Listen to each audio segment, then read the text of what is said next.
Sejam todos muito bem-vindos ao TireoCast, o podcast da tireoide, a sua fonte de informação segura, sempre dada por grandes especialistas na área da tireoidologia e paratireoidologia. E hoje a gente vai ter pela primeira vez aqui uma dupla de referências nacionais no assunto. Tá? Nós estamos aqui com a minha querida doutora Monique Ooi, que é endocrinologista, ela é só professora da pós-graduação da Universidade Federal de São Paulo, a nossa querida Escola Paulista de Medicina, e ela é pós-doutorada também em endocrinologia pela Unifesp. E estamos aqui também com meu querido amigo, Dr. Rodrigo Oliveira Santos, meu amigo das antigas, na época que o cabelo dele era mais pretinho e o meu eu tinha mais cabelo, né, Rodrigo? Isso mesmo, menos branco. Isso. O Rodrigo é cirurgião de cabeça e pescoço, professor do Departamento de Cirurgia de Cabeça e Pescoço e Otorrinolaringologia da Escola Paulista de Medicina, Unifesp. Rodrigo, muito obrigado por você estar aqui com a gente. Elivelto, para mim também é um prazer, de verdade, ainda mais para falar sobre um assunto que a gente tanto gosta e trabalha há tanto tempo, e ainda mais junto da Monique e junto de você, meu grande amigo. Então vai ser um prazer enorme a gente discutir. Muito obrigado, Rodrigo. E hoje, vocês viram que nós temos aqui hoje um cirurgião e uma endocrinologista, né? E tem um detalhe, que eu vou dar um spoilerzinho aqui, que eles, além de tudo, eles são casados, né? Marido e mulher, tá certo? Então, vocês imaginam que eles discutem tireoide o dia inteiro, paratireoide o dia inteiro.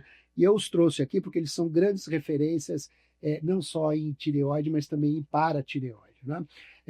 A nossa conversa hoje é basicamente sobre os problemas relacionados à paratireoide, especialmente em cirurgias de tireoide e algumas doenças também da paratireoide, que a gente vai aproveitar a expertise deles aqui com a gente para poder dissecar um pouco mais, falar um pouco mais sobre esse assunto. Quando a gente vai fazer a cirurgia da tireoide, né, a gente já discutiu aqui especificamente sobre o problema dos nervos, que os pacientes têm muito medo da mudança de voz.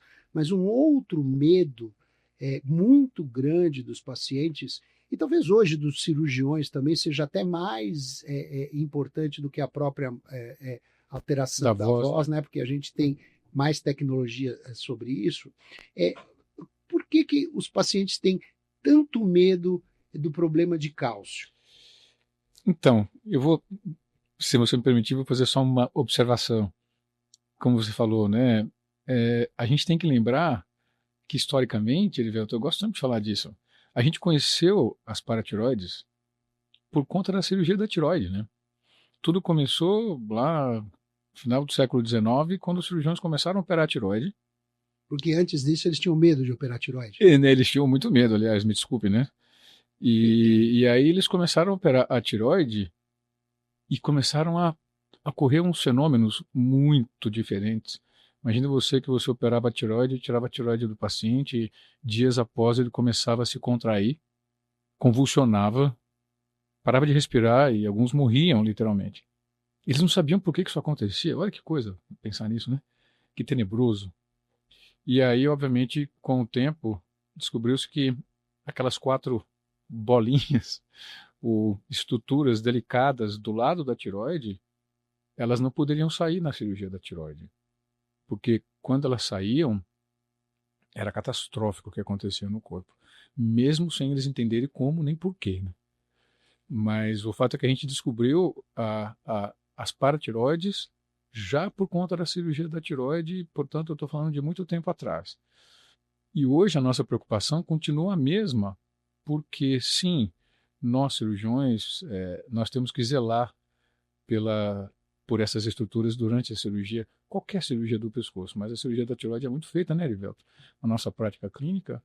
E sim, a cirurgia da tireoide é a principal causadora dos problemas do hipoparatireoidismo, né, dessa baixa de função da paratireoide, porque nós cirurgiões aqui, inadvertidamente, ou sem saber, enfim, podemos tirar ou machucar essas paratiroides, elas deixam de funcionar.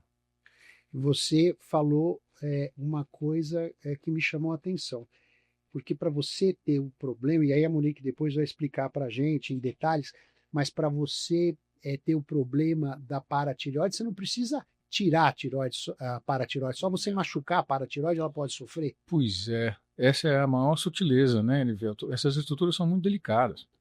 Tem uma vascularização muito delicada. Tem uma anatomia muito especial. Então, não basta necessariamente que eu a localize e a deixe por lá.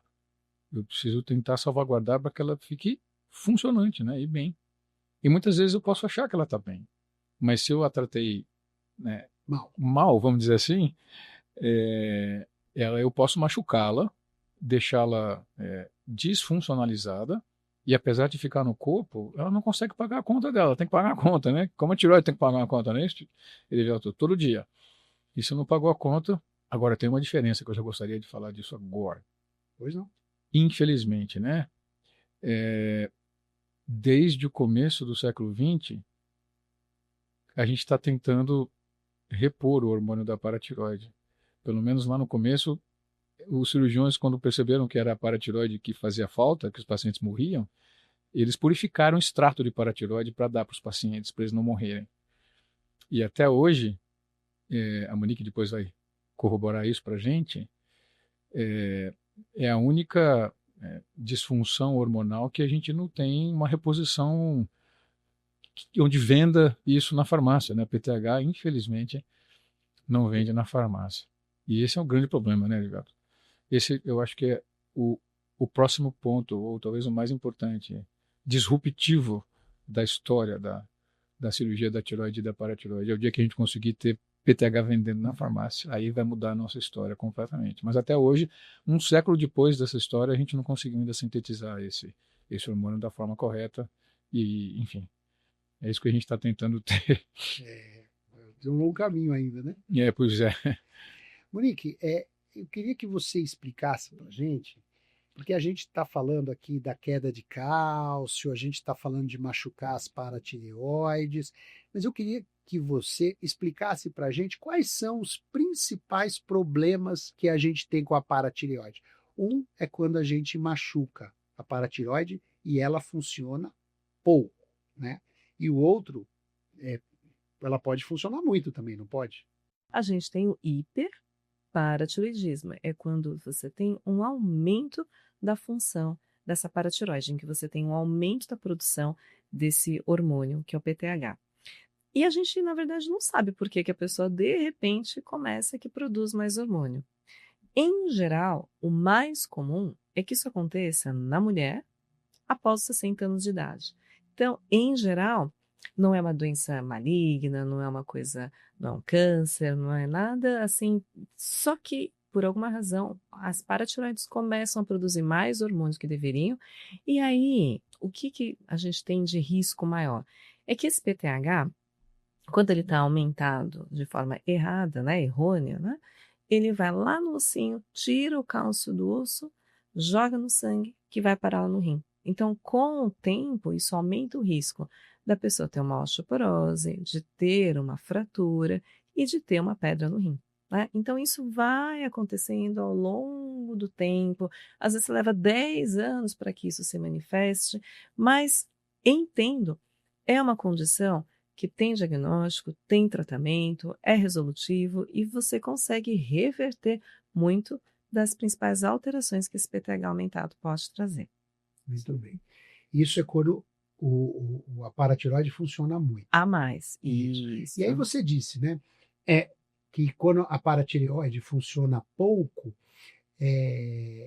normalmente porque ela foi machucadinha na cirurgia lá, né? Sim. Existem algumas outras situações em que a paratireoide pode funcionar pouco sem ser culpa do cirurgião? A gente veste aquela pulsa na maior parte das vezes. Você pode ter um não funcionamento adequado, até porque tem gente que até nasce sem a paratireoide. Existe nascer sem, existe você nascer com doenças que são congênitas, né, em que você não consegue fazer a produção do hormônio. E existe também, acredita, gente que tem a paratireoide ali no lugar certinho, faz PTH direitinho e esse hormônio não funciona. Então, é uma condição de uma resistência a esse hormônio da paratireoide. Mas, na verdade, são condições bem raras, né? O grosso ainda é com você. Isso ainda é a cirurgia, mas existem outras condições, sim. E deixa eu te perguntar uma coisa. Eu queria que você explicasse para a gente a relação da vitamina D com o metabolismo do cálcio, com a paratireoide. Essa relação é importante. Por que eu estou te perguntando isso? Porque hoje a gente vê na nossa prática diária, a gente vê pacientes com 70, 80, 100 unidades como é que é a unidade de medida de picograma por decilitro, é isso? Por ml, Por ml. Picograma por ml de vitamina D. E a gente vê que o normal é 30, 40. Então existe uma tendência hoje. Nanogramas por decilitro, né? Nanogramas por decilitro, pois é. Nanogramas por decilitro, desculpe. Existe uma tendência hoje a fazer uma super reposição de vitamina D, que diz que isso melhora. Eu queria que você contasse para a gente até quanto isso é verdadeiro, se é importante, se níveis muito elevados de vitamina D podem ser prejudiciais. Pergunta importantíssima, Erivelto, porque assim, gente, é só lembrar, né? Na natureza, tudo em equilíbrio. Não é a regra do quanto mais melhor. Existe um equilíbrio, existe um balance na vida que a gente tem que ter. E isso também para a vitamina D, né? Então, assim, é óbvio que a vitamina D é importante, mas existe um valor até onde a gente deseja e a partir de onde passa a ser risco, né? Então, onde ela atua? Na verdade, a vitamina D, ela é basicamente fundamental para manutenção da nossa estrutura óssea.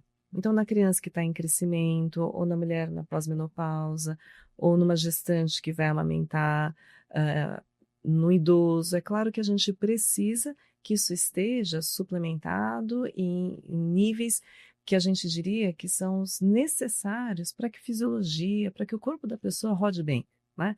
Agora, isso não é sinônimo de dizer que eu preciso de mega dose de vitamina D, porque quanto mais melhor. Não, não mesmo. Tem um valor a partir de onde isso fica tóxico.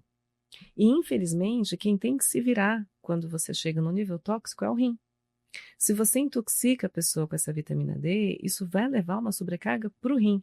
Ele vai ter que se virar para eliminar o excesso aí, ele não tem que eliminar a vitamina D, ele vai eliminar o cálcio que vai subir muito quando você intoxica. Isso pode lesar o rim. Então, óbvio, a gente precisa suplementar se as pessoas têm deficiência, né? E aí a gente vai marcar a deficiência com os grupos de risco, como eu disse, né? Você não vai deixar uma criança, um adolescente, uma gestante, um idoso, uma mulher na pós-menopausa deficiente. Você vai suplementar. E a partir dessa suplementação, você vai chegar no nível ótimo e a partir daí pode ser danoso. O nosso objetivo é chegar em torno de 30. Né? Esse valor é um valor em que você tem, de forma robusta, estudos que te mostrem que você protege a massa óssea desse indivíduo. Existem possíveis outras vantagens da vitamina D que não é só a parte do esqueleto ósseo. A gente já tem evidências que talvez você consiga proteger um pré-diabético de se tornar diabético, você vai ter evidências outras, até da parte infecciosa e respiratória, né? Se o paciente tem um quadro respiratório, se você tem ele pleno de vitamina D, o risco dele evoluir mal numa UTI é menor. Então, tudo isso você vai trazendo para outras ações que são não esqueléticas, não ósseas da vitamina D. Mas isso tudo, gente, no nível até onde a segurança me traz, até estudos que me tragam relatos de vantagem e também de não expor o paciente ao risco. Então, entre o 30 e o 60, para dar um número mais objetivo, é um valor seguro, né? A partir daí, você pode correr o risco dessa intoxicação. E essa intoxicação para o rim vai dar problema, né? E a gente não tem uma força de evidência de dizer que quanto mais, melhor, né? Naquele volume de vitamina D mais alto, a gente consegue fazer tantas coisas boas. Olha, eu adoraria que fosse, sim. Adoraria que com uma vitamina D a gente pudesse fazer tanta coisa que a gente, né, que a gente proporia do ponto de vista de saúde. Mas esses fatores todos, eles não fecham a matemática. Você expõe o paciente a muito mais risco do que você deveria. Então, entre 30 e 60 é uma coisa que é segura, né? O objetivo é chegar minimamente no 30 e daí até os 60 ainda é seguro. Daí em diante pode ser um pouco difícil mesmo. E a suplementação, fala assim, mas será que o sol, né? Vamos entrar o sol não é suficiente, né? Então, se eu morasse em Recife, qualquer sol era sol. né? Ali, a gente conseguiria, mesmo com uma exposição solar de manhã, antes das 10 da manhã, eu conseguiria fazer a vitamina D que eu preciso. Por quê? Porque a inclinação do raio de sol sobre a Terra, o ângulo com que ele age, ele bate ali naquele lugar do planeta, ele vai produzir mais vitamina D ou menos. Então, no trópico que a gente mora, né, estando aqui em São Paulo, se a gente tem incidência solar, por mais que eu tome sol, em alguns meses do ano, isso não vai ser suficiente, mesmo que eu me exponha a esse sol. Então, assim, especificamente falando da nossa região em São Paulo, eu tenho o ápice da vitamina D produzida pelo sol, mais ou menos nos meses de março a abril, que é a estação após o verão. E o nadir, que é o ponto mais baixo da vitamina D, para quem mora aqui, é lá por outubro, né, que é a estação após o inverno. Então, nesses 6 meses, de abril a outubro, mesmo que eu tome um solzinho, em geral, esse sol pode não ser suficiente, por causa da inclinação do raio do sol sobre essa partezinha do planeta. Então, assim, dito isso, é mais para desobrigar a gente e também não compra briga com os dermatos, né? De que a gente tem que se expor, porque senão a gente vai ter que, nesse período do ano, expor o paciente a um sol que pode não ser assim tão saudável. Até porque a gente tem que usar filtro solar, né? Nós estamos já bem doutrinadinhos também a usarmos protetor solar para diminuir o risco de câncer de pele. E toda vez que a gente usa o protetor solar, eu também diminuo a conversão da vitamina D na minha pele. Porque, de verdade, para o sol fazer vitamina D, eu precisaria gerar uma discreta vermelhidão na pele, né?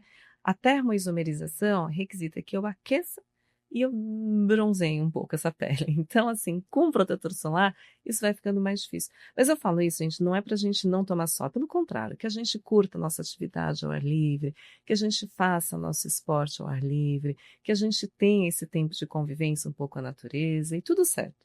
Mas é bom que a gente use protetor solar, né? Para que a gente evite câncer de pele, uma vez que a gente está vivendo tanto, então é importante que a gente faça isso ao longo da nossa vida e que a gente se desobrigue, acho que é essa a mensagem, que a gente se desobrigue de ter que atingir o nível cérebro recomendado de 30, por exemplo, de vitamina D, só com o sol que está ali fora. Porque em algumas partes do ano, dependendo de onde você mora, do estilo de vida que você tem, da vestimenta que você usa, não vai rolar. E aí a gente precisa suplementar, né? Mas suplementar não é megadose, né? Nível tóxico também não precisa, para lembrar que na natureza tudo tem que estar em equilíbrio. Muito bem, quer dizer que então o médico também tem que saber de astronomia para saber o ângulo de inclinação do Sol, aonde tem muito sol. Porque olha só, nos países nórdicos, né, vamos pegar ali a Escandinávia, né, lugares em que você não vai ter essa incidência, é política do governo fazer a suplementação de vitamina D nos alimentos. Então, você vai comprar um leite, ele vai estar ali enriquecido com vitamina D. Você vai comprar ali um iogurte, ele tem ali vitamina D. Como política de saúde governamental. No Brasil, isso ficaria um pouco difícil porque, assim, nós temos um país que é de uma dimensão continental.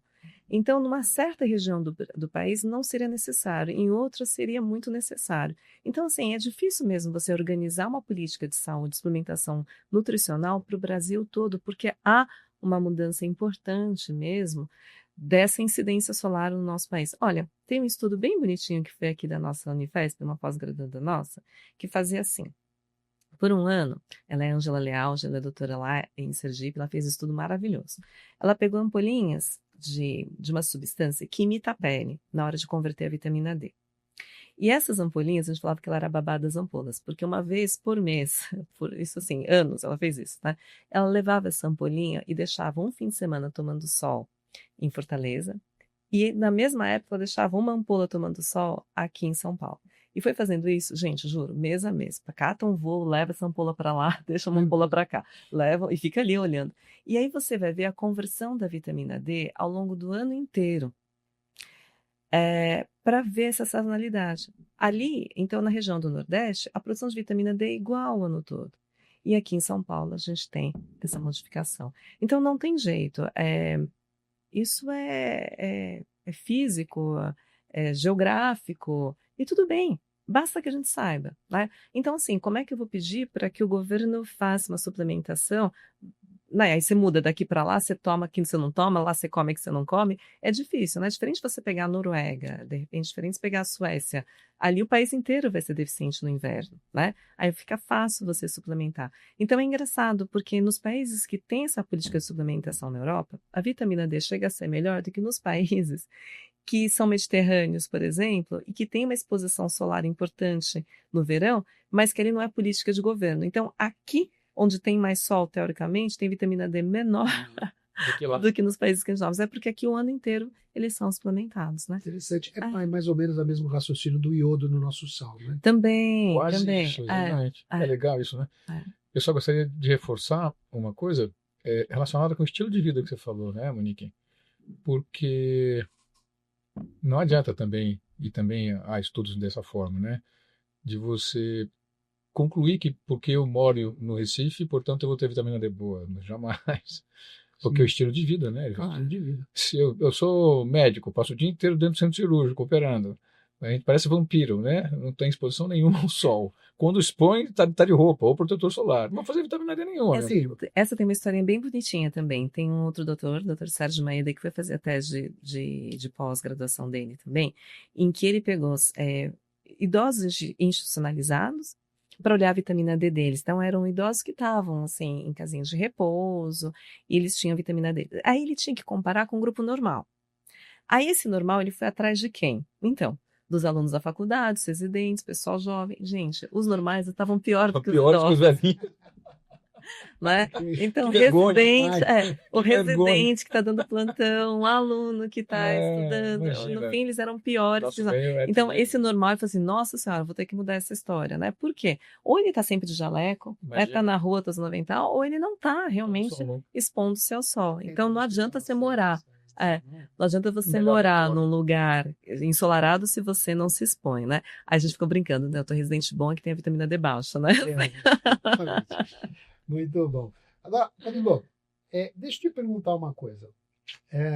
A gente tem essa brincadeira, a gente fala que o paciente teve aí uma hipocalcemia pós-operatória, e sempre a tendência é falar assim, mas é porque o cirurgião é o culpado e tal.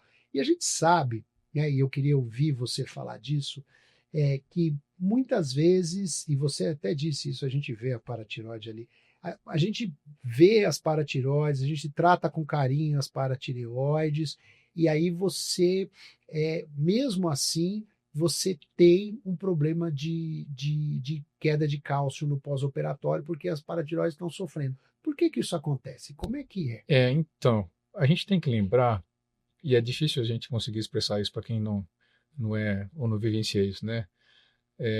Porque, assim, cada um tem uma anatomia, né, Evelto?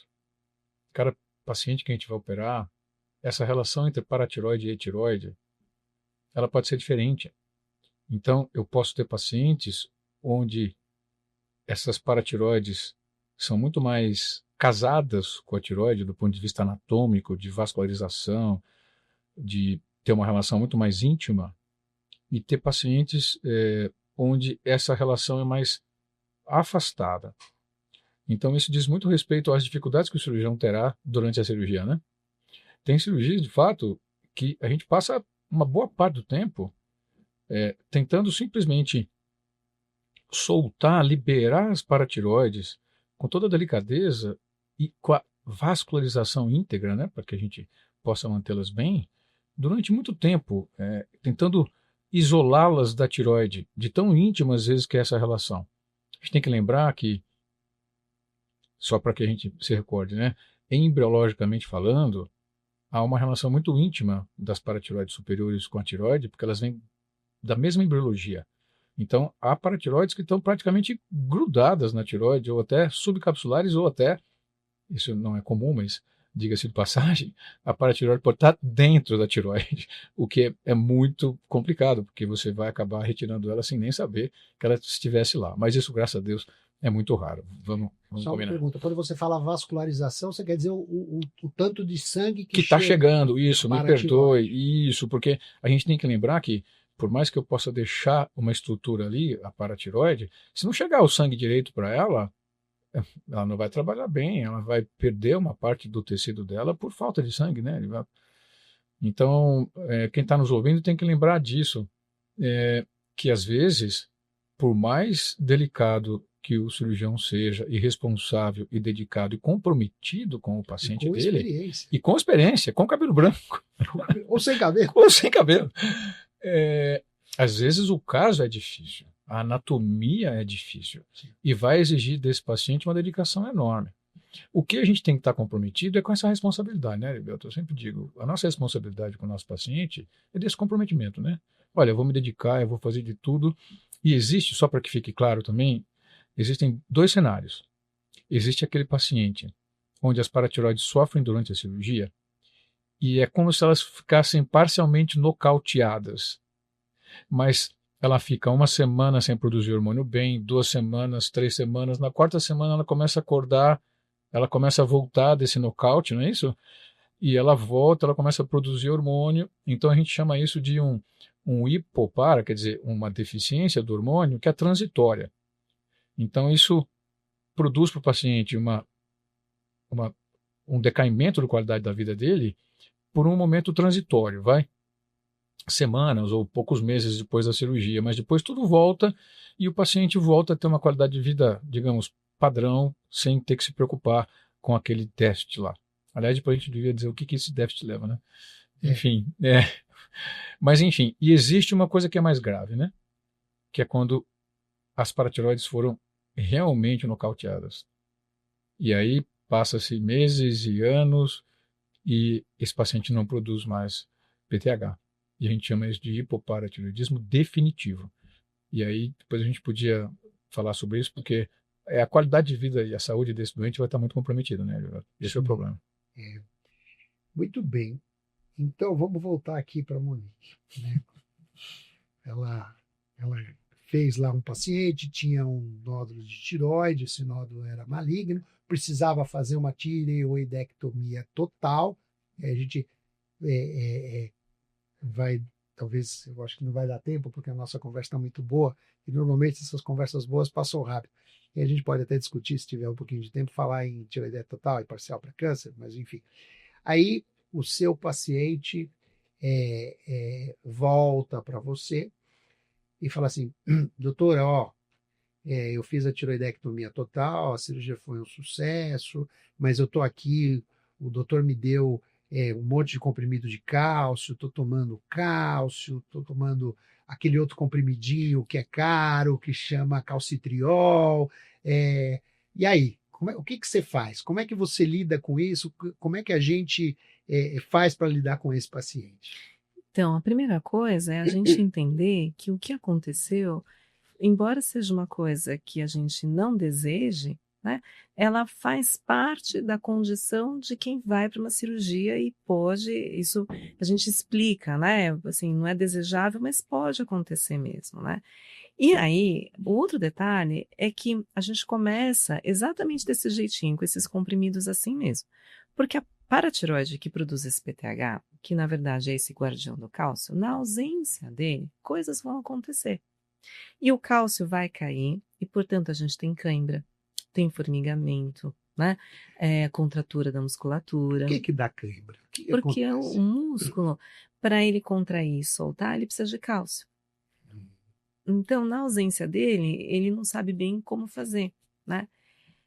Na verdade, a gente precisa de cálcio para tudo no corpo, né? O cálcio, ele vai do fio do cabelo ao dedão do pé e ele entra em todas as reações metabólicas do nosso corpo.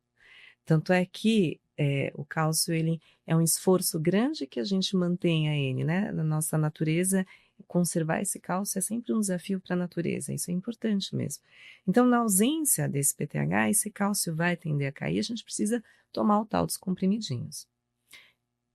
E aí, é tão intuitivo, a gente fala, gente, se eu preciso de cálcio, tomar leite. Nossa, que você precisa de cálcio, comer queijo, tomar iogurte, vou me lotar disso. E aí tem um probleminha. Porque, como eu disse, o PTH, ele cuida do cálcio, mas eu não falei, eu falo brincando, né? Tem o cunhado ali, né, que é o fósforo. Se você não tomar cuidado no que você traz você traz o outro junto. E aí, esse outro junto, que é o fósforo, se ele se acumula, para o corpo é muito ruim. E o PTH, além de trazer o cálcio para cima, ele joga o fósforo para fora. Imagina na ausência disso. Então, o que acontece? Você perde o cálcio, que é o que você precisava, e você acumula o fósforo, que é o que você não precisava. E aí dá um pouco de complicação, porque o leite, o queijo e o iogurte está cheio de cálcio, mas está cheio de fósforo. E aí eu não posso fazer esse fósforo lotar no meu corpo, porque eu não tenho PTH para jogar para fora.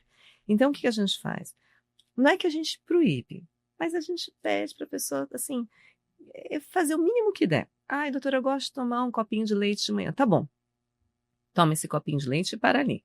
O mineiro que me gosta de um queijinho delicioso. Eu não vou falar para ele ficar sem, mas eu peço para ele não tomar um iogurte nem um copinho de leite. Fica ali com um queijinho para você. Então, que você fique com uma porção aí no dia, a gente até segura a onda, mas assim, uma oferta muito generosa de derivados lácteos para quem tem um hipopara, não dá certo por causa do acúmulo do fósforo, né? Então, aí, quando a gente toma o cálcio, ele tem uma coisa boa também. A gente sempre pede para tomar ele junto com uma refeição, porque ele abaixa o fósforo dessa comida. O fósforo não está só no leite, no iogurte, no queijo. Ele também está em tudo. Então, ele está nas carnes, no frango, no peixe, no ovo. Então, a gente pede assim, pega as suas 2 principais refeições do seu dia e tenta tomar o cálcio junto com essa comida. Porque daí ele vai baixar o fósforo das outras coisas que eu não quero tirar. Eu não quero tirar o bifinho, não quero tirar o franguinho, não quero tirar o peixe. Não quero. Me deixa o cálcio tomando nessa comida que ele vai segurar esse fósforo para você. Então, aí a gente já tem a primeira manha aí de como tomar o cálcio. E aquele comprimidinho que é caro, para que ele serve, né? Pois é porque é ele que vai no intestino para absorver o cálcio que eu tomei. Porque senão eu posso tomar um tijolo de cálcio que eu vou botar tudo embora pelas fezes. Eu preciso daquela vitamina D para absorver esse cálcio que eu ingeri. E a gente muitas vezes pode também associar um pouquinho da outra vitamina D, aquela que a gente faz pelo sol, né? Esse a gente pode dar um pouquinho de comprimidinho também, porque a pessoa continua sendo todo o resto, né? Como a gente sabe, né? Se eu estou dando vitamina D para as pessoas habituais, né? O paciente que tem o hipoparatiroidismo também pode merecer continuar tomando ela também. Então, a gente fica realmente, no mínimo, com 3 medicaçõezinhas aqui na rotina. Agora, esse comprimidinho que é caro, vocês podem falar com os seus médicos que dá para a gente conseguir fazer uma NME para você pegar isso com medicação de alto custo no posto de saúde, tá? Então, dá para retirar lá de graça também. É só você fazer todos os papéis, conversar com o seu médico direitinho, que ele faz tudo bonitinho, você consegue pegar também. Não precisa ficar sem, né? Então, essas são minimamente as 3 coisas que a gente dá. Tem uma 4ª coisa que muitas vezes a gente precisa dar. Porque assim, tudo que eu como, eu tomo, em algum momento vai parar na urina, né?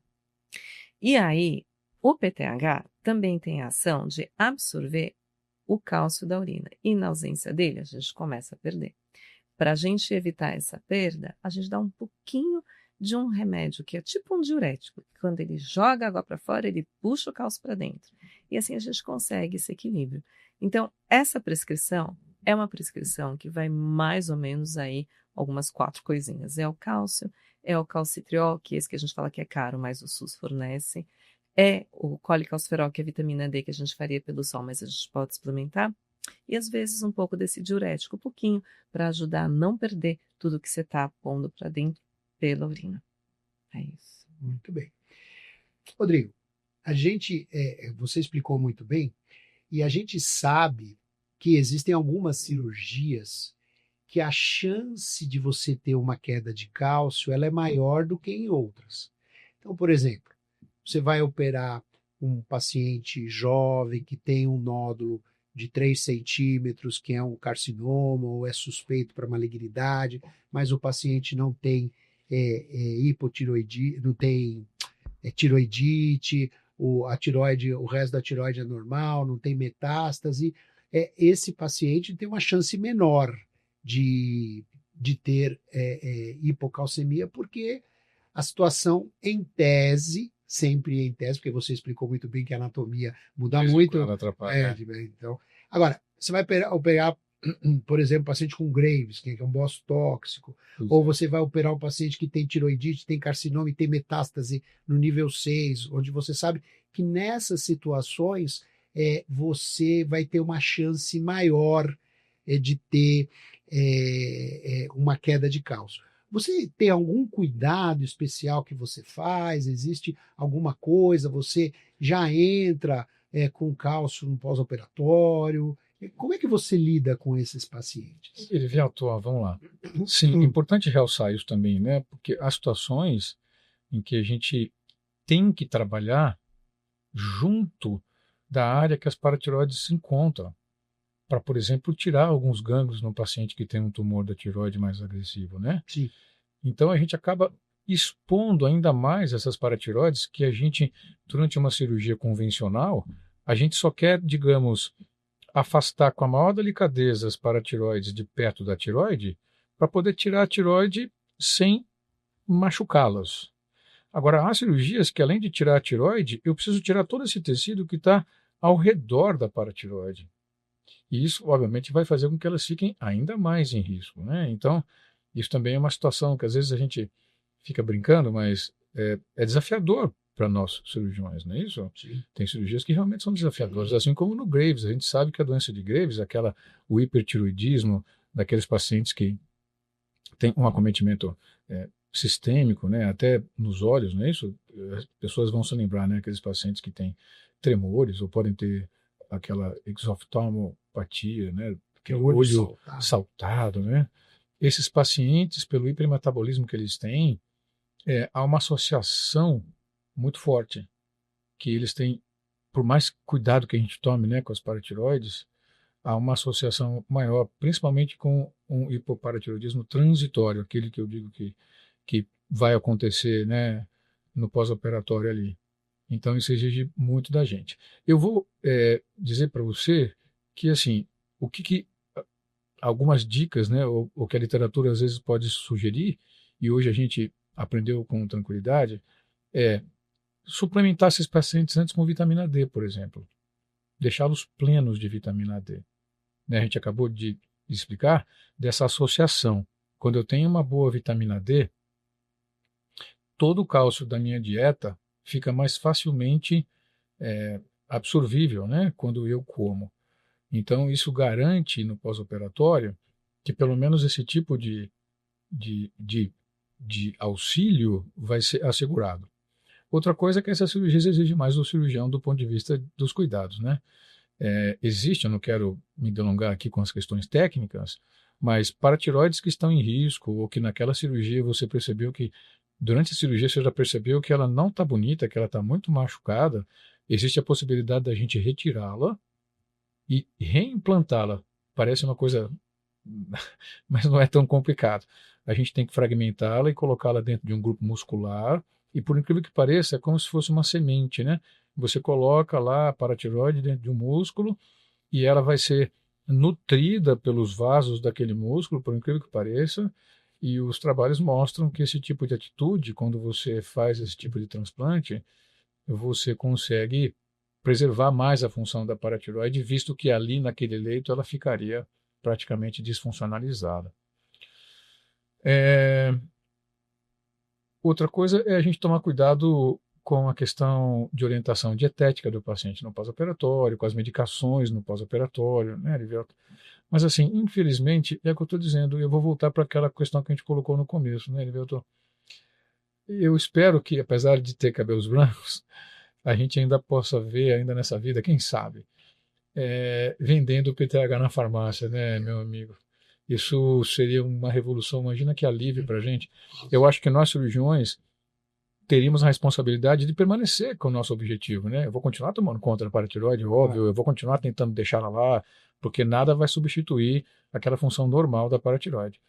Mas no caso disso acontecer, nesses casos desafiadores e difíceis, puxa, a possibilidade de ter um PTH vendendo na farmácia aliviaria toda essa responsabilidade, esse drama, porque a Monique comentou dessa dieta, desses remédios, mas a gente esqueceu só de colocar que a qualidade de vida desses pacientes que têm que tomar esses remédios, muitas vezes ao longo do dia, o cálcio, às vezes, ele dá gastrite, ele dá obstipação, é difícil, o paciente fica nauseado.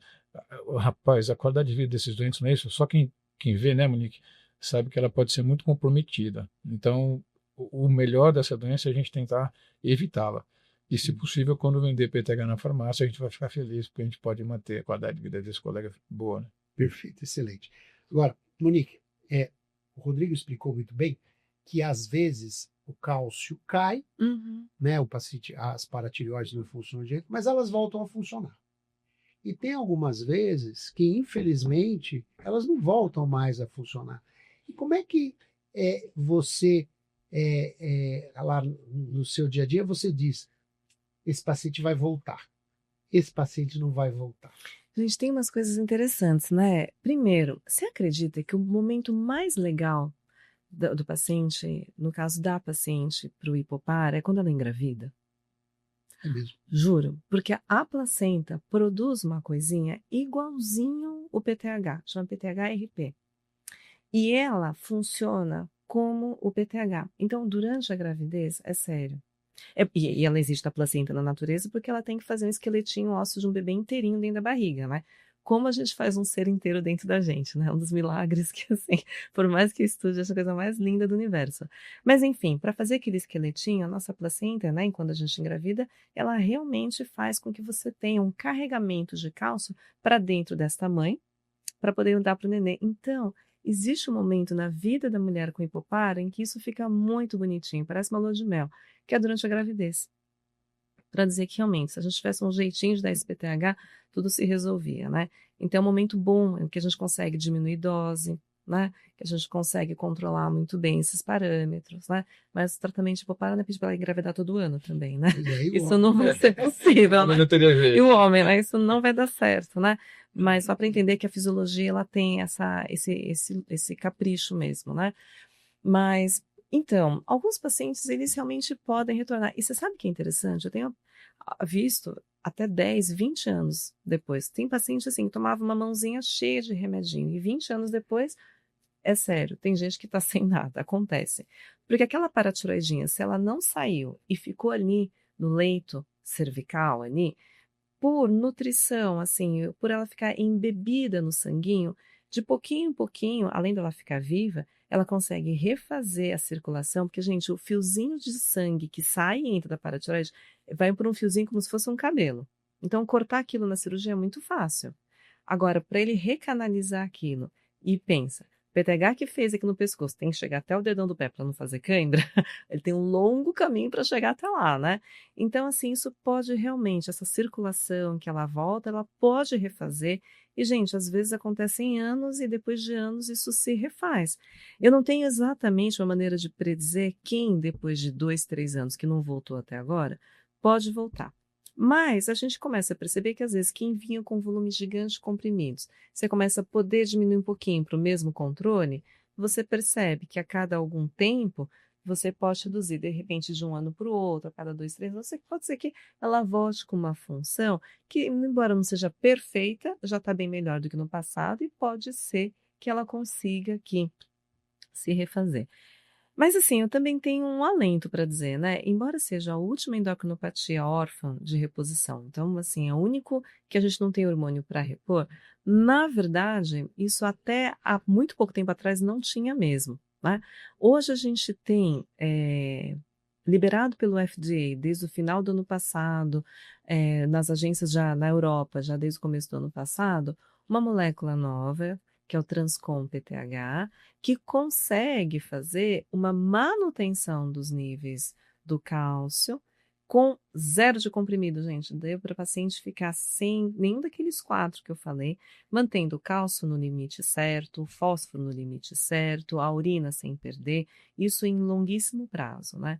Então, o fato de existir uma medicação que até o ano passado eu não poderia falar desta forma, o fato de já existir, já para mim já é uma felicidade. Acabou de ser liberado lá fora, então até que chegue aqui também é um tempo, mas só o fato de existir alguma coisa já me é um alento, né? E a gente tem outras 2 medicações em estudos que estão naquela fase que primeiro você faz estudo experimental animal, depois você faz com pouca gente, depois você expande para um número maior de pessoas, em fase 2 para 3, de mais outras 2 medicações, né? Que é o eneboparatide e o encaleret. Então tem coisas aí para chegar, eu acho que os próximos anos vão ser mais felizes para a gente. Vamos ver se A gente consegue, com o tempo, a indústria se interesse por trazer o Transcom PTH para cá. Eu sei que é uma tecnologia cara, mas o fato da gente ter um público que necessita, talvez faça com que haja aí a possibilidade. É uma questão, talvez, de tempo. Existir já me ajuda. E por que eu tô falando isso? É rapidinho, né? A gente tem assim, a gente tinha 2 moléculas que tentaram ser esse PTH no passado. Uma delas, ela existe e é para tratar osteoporose. Por incrível que pareça, gente, você dá PTH, se você der em picos, você estimula o osso e isso melhora muito quem tem osteoporose. Então, uma injeção por dia faz um pico e isso é excelente para o osso. Só que ele faz um pico, né? E como eu disse, ele não sustenta no dia. Então, no que melhora o osso, ele não sustenta o cálcio. Aí lançaram nos Estados Unidos um PTH que sustenta. Só que no que se sustenta alto o tempo inteiro, ele foi ruim para o osso. Então, nenhum dos dois serviu. Esse é o terceiro, mas esse foi bom, gente. Esse, assim, acho que a gente vai ter aí uma coisa bem bacana para o futuro, porque ele já é uma realidade, é que ele é muito caro, mesmo os países que estão autorizados, para você conseguir, o processo é difícil. Mas o fato de existir uma molécula já é um alento para a gente. É caro e é subcutâneo, né, amor? É uma injeçãozinha subcutânea, não é exato. comprimido para tomar. Diário? Diário. Deixa eu te perguntar uma outra coisa, Monique. Você falou, nós conversamos sobre o paciente chega com aquele monte de comprimido. Quanto que a gente pode dar de cálcio? A gente vai dando a quantidade que o paciente precisa? Existe um limite de segurança, um máximo que você pode dar? Como é que é? A gente vai tentar dar o máximo, assim, o mínimo que ele precisa para que ele fique sem sintomas e para que o exame, quando a gente dosa o cálcio, a gente esteja com ele no limite inferior, porque, né, você tem um range de normalidade, você pode deixar ele mais pertinho aqui do limite inferior e para que ele fique bem. Não existe um volume a partir de onde eu sou proibida de, né? Existe uma limitação da gente mesmo, né, do volume, do estômago, do intestino. Então é difícil mesmo, mas a gente pode tentar acertar a menor dose suficiente para que ele fique bem dos sintomas e que a gente deixe o exame no limite inferior do normal, né? Como eu disse, também não adianta eu lotar ele para deixar ele lá em cima, porque isso também não vai fazer tanto benefício, né? Que a gente consiga deixar no limite inferior já vai estar bem bacana. Muito bem. Puxa vida, hein? Que conversa boa, né? Para encerrar, eu queria ouvir aqui a opinião de vocês, porque a gente sabe que cada vez mais os pacientes são preocupados com as paratireoides em cirurgia, né? Queda dos níveis de cálcio. Mas a gente lembra também, né, Monique e Rodrigo, que isso que a gente está falando é uma porcentagem muito pequena dos pacientes, não é isso, Rodrigo? Isso mesmo. Eu acho que isso tem que ficar claro, né? Porque senão a gente está falando dessa doença, parece que todo mundo que vai operar a tireoide vai ter esse tipo de circunstância, né, Elivelto? Muito pelo contrário. Eu acho que o que a gente tem que dizer é que quando essa cirurgia é feita por cirurgiões, digamos, especializados, não é isso? Que estejam afeitos à técnica cirúrgica, esses índices de complicações, eles podem ser tão baixos quanto 1%. Então imagine você que de 100 pacientes que a gente opera, um deles vai ter hipopara definitiva. Só vou te interromper. De 100 tiroidectomias totais. Desculpe, de 100 tiroidectomias totais. Porque isso, na parcial, não é isso? Porque isso, a gente não teve tempo de falar disso, mas lembrando que hoje é uma tendência também da gente ser mais conservador com a nossa técnica cirúrgica da tireoide. Um dos motivos também é esse, né, Elivelton? Porque quando eu tenho que mexer de um lado só da tireoide, gente, eu só vou colocar em risco, vamos dizer assim, 2 paratireoides, né? As outras 2 que estão do outro lado estarão totalmente asseguradas. E isso faz com que esse paciente praticamente não tenha chance de ter hipopara, né? Então, que fique claro também que hoje nós cirurgiões temos essa doutrina, né, de quando a gente puder ser conservador, que a gente será conservador, né? E quando a gente faz 100 tiroidectomias totais, aí você me corrigiu muito bem, ainda assim, há vários serviços com, obviamente, essas estatísticas variam muito, né, Elivelto? Porque depende muito da experiência do grupo que está operando, você sabe o que eu estou falando. Então, gente, quanto mais experiente for o grupo, esses números de hipopara vão ser mais baixos, tanto quanto 1%. Acontece que há trabalhos também dizendo que em grupos que não são tão experientes e que operam tireoide por aí, E, diga-se de passagem, na maior parte dos países, as cirurgias de tireoide são feitas por não especialistas. Que é uma realidade Que é uma realidade diferente, que é engraçado, né? Enfim, graças a Deus. Mas, enfim, então, em grupos que não são especialistas, o número pode chegar a 40% de Hipopara definitivo. Quer dizer, olha, 1% para 40% é muito diferente, né? Então, assim, obviamente que isso eu gostaria de realçar. Que a formação do cirurgião, a experiência do cirurgião, puxa, isso conta, né? Muito. Pelo amor de Deus, por isso que é a nossa sociedade, né? De cirurgia de cabeça e pescoço, enfim, a gente tem que valorizar isso, né? Porque isso faz muita diferença. Sim, sem dúvida. E Monique, também em cima, complementando essa questão de termos poucos casos de hipocalcemia pós-operatória, a maioria destes casos são transitórios, né? A maior parte é. Então, a gente está falando de uma situação, assim, em que não é para associar, como o doutor disse, né? Tiroide a problema de paratiroide depois. Não, né? Isso já é uma minoria. Desse pessoal que ficou em hipopara, uma grande parte deles vai recuperar esse funcionamento. Então, vai ficar um pouquinho de condições em que você não vai conseguir ter o retorno dessa função da paratiroide e que vai precisar fazer tudo o que a gente conversou aqui hoje. Mas é um cenário, assim, muito menor, né? É lógico que a gente não deve ser leviano na indicação da cirurgia, mas a gente pode ter a confiança de que na mão de um bom profissional, na mão de pessoas que são treinadas para isso, que têm experiência, o resultado será muito bom. E é. E quando acontece o hipopara, na maior parte das vezes, ele também é transitório. Então, assim, essa pontinha que toma tudo é uma pontinha pequenininha de um monte de gente que foi beneficiada do tratamento de uma outra condição que também era muito importante, né? E ainda assim, se ficar, a gente ainda cuida. A gente ainda consegue dar um jeitinho. Puxa vida, excelente. Olha, eu achei que ia dar tempo da gente falar sobre hiperparatiroidismo e a gente mal conseguiu falar sobre hipopara, né? Então, já fica aqui, Rodrigo, Monique, o convite para vocês voltarem aqui num outro momento para a gente falar sobre o contrário, sobre o hiperparatiroidismo. Eu gostaria de agradecer a vocês extremamente a gentileza, a generosidade de vocês estarem aqui compartilhando esse conhecimento gigantesco de vocês, a simpatia do casal, né? E pedir para vocês aqui deixarem os seus contatos, aonde os pacientes podem achar vocês, como é que faz? Primeiro, Monique. O meu consultório é onde eu atuo, ele fica na Rua Botucatu, 591, conjunto 9394, telefone fixo 5539-6961 e um WhatsApp para marcar 991643991. Obrigada. Rodrigo? Eu sugiro drrodrigosantos.com.br. Tem um site lá, tem os contatos, enfim, quem precisar. E Herivelto, de verdade, foi um prazer, viu? Muito obrigado pelo convite. Realmente foi um prazer. É o contrário, foi um prazer. Conte com a gente. É muito bom poder fazer isso. Eu acho que é nossa obrigação até, não? De orientar e de tentar difundir. Muito obrigado. Nada.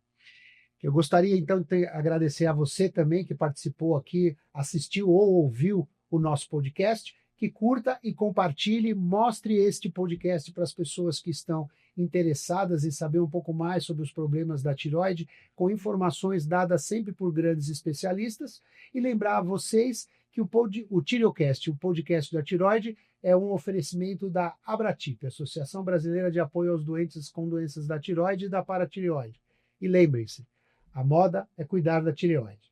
Um grande abraço e até a próxima.